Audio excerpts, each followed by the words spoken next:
xildhibaan hore ibraahin mahdi buubaa oo shalay toole durayay xisbiga wadani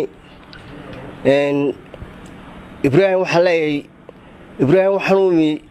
isagoo kaligiya oo godoona ayaan u mi ibraahin oo ay la joogaan 4 qof oo kamid ah saaxiibadiisii dhawaa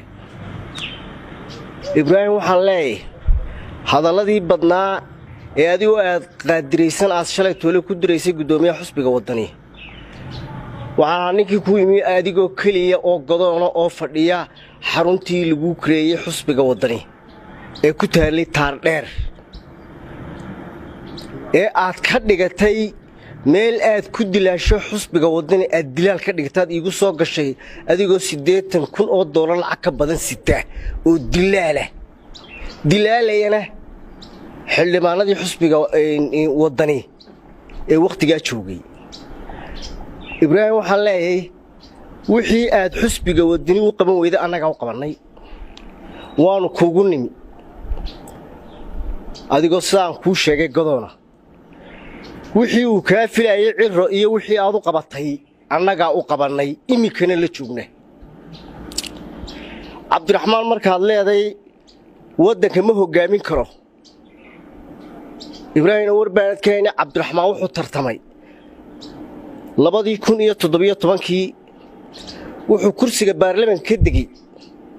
2017kii bishii 8 labadeedii waxaanu doorashada galay cirro 2017kii bishii 11aad waa 100 cisho weeyaan cabdiraxmaan intuu xisbiga waqti u helay waa 100 cisho